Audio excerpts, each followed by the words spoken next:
Hey my loves, hey my kings and queens. So the last I left off, I told you guys I was going to speak about when I left to Dayton, when I ran away from my problems, my home, my responsibilities. I ran away from it due to fear of everything that I was going through in that duplex, literally living in hell. And so when I got the opportunity to go out to Dayton to have dinner with family, I ended up staying out there because I was finally able to feel safe. And not only was I being able to feel safe, I was able to get clean off of fentanyl. And so, but it didn't, family members were not happy about it, pointing fingers at me, talking about how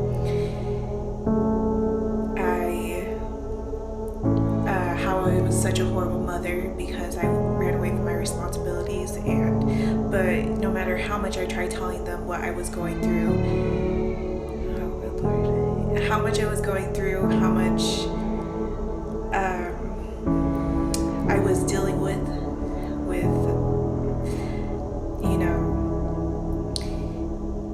seeing things, and my family and friends were making me out to be crazy, so-called friends and families. But when I finally met this individual, he was easy to talk to. I was able to let my guard down and tell him about things I was going through, and he was able to relate with me. And it was nice to finally be able to talk to somebody who can relate to you and not make you out to feel crazy. And so I was able to get clean there, and I felt like I was in a safe place.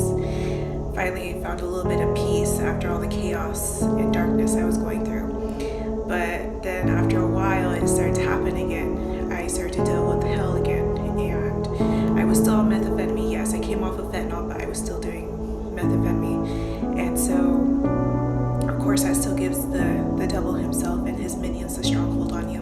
But not only that, then you have people, your so-called family and friends around you, who are doing black magic on you, spell work, and so they are mentally, physically, spiritually, and emotionally fucking with you, so making you feel like you are going crazy. And so you start doing crazy shit like I did. I started to do stupid shit, and it just made me out to those around me like I was going crazy. And so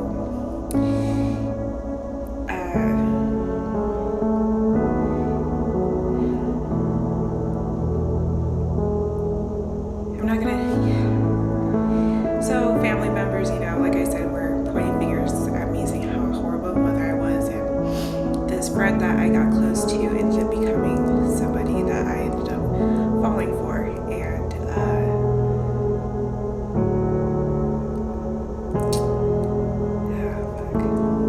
so that caused more drama and chaos. And so I'm not going to go very much more into detail about that right now, but the whole reason why I'm telling the story is because of God, my higher power, and why I say I believe that it's like the circle of life. I know pretty much a lot of you have seen the movie Pocahontas. You know how she's standing on the top of the rock, the cliff, and the wind blows and it's her ancestors. Okay, so I don't give a fuck who thinks I'm crazy. This is my story. This is what I've been through. I had just got done, where was it that day? That was another day. Anyways, dealing with some situations,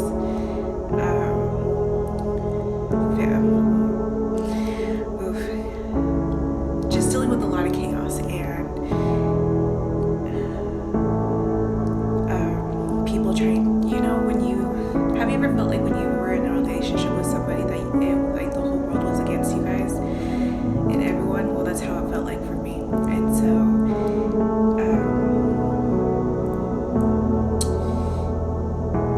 anyways, I was at a so-called friend's house, and I started to experience a lot of dark.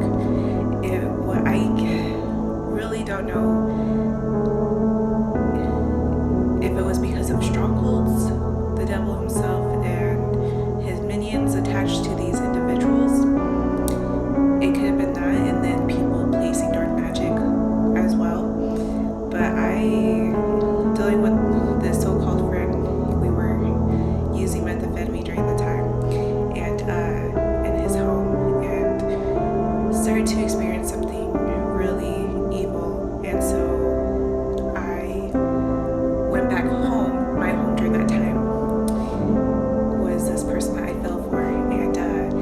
was walking home, I felt like something was following me, something evil. And so, and during this time, it was like I was living in hell. I mean, I was hearing, seeing shit. It was just all bad. And so, I want to say that I was probably like a few blocks away from getting home, and I felt my higher power. I can't even explain. During that time, I didn't know what was going on, but it was like my higher power was telling me something. He was telling me something, and I started to listen to the wind and follow where they were directing me. So as I'm following, they lead me to a river, and before I knew it, I went into the river, and I dunked myself into that river, and then not even 30 minutes later, I was arrested because I had a warrant out for my arrest. But it was a blessing in disguise because I was unrecognizable. I was on the verge of death. And so when the cops were called, because I made a mistake, and so the cops got called, and of course, like I said, I had a warrant out for my arrest. I was arrested and put into jail for 45 days, which was, like I said, a blessing in disguise because I should be dead. So many times I should be dead because of my addiction, and of course those who were against me. But God put me in jail for a reason, and to help me get better and to follow my path, my journey that I needed to be on. And so before I even knew what had happened, I realized that I baptized myself in that river that day, and the old me died, and I was reborn. I was given a second chance.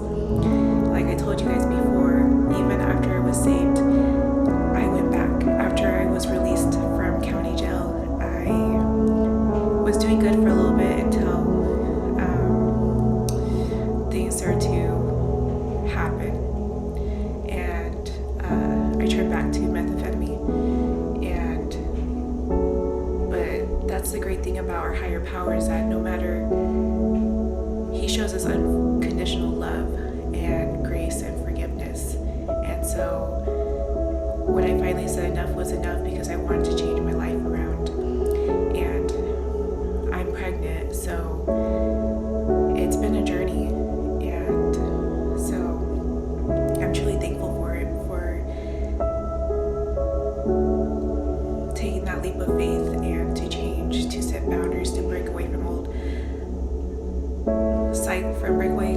cycles, people, places, and things. And even if I had to step away from my unborn daughter's father, someone that I truly cared about, but we all have to want to make that choice of changing, and you can't force anyone to change. And no matter how much you love someone, you come first. Remember that. And we all hold the power within us to change, to take that leap of faith and to turn everything around. And I don't regret anything that I've been through. I don't regret the people that I met, my trials and tribulations. I don't regret any of it. I really don't, because it brought everything that God's seen in me. And it was always inside of me. It just had to be pulled out, and I'm truly thankful for that. And so I just wanted to tell that part of the story. I'll go more into a part 2, since it's almost 10 minutes up on this video. But remember that you guys hold the power to break away from enslavement of what the government and society has blinded us from, and that is that we hold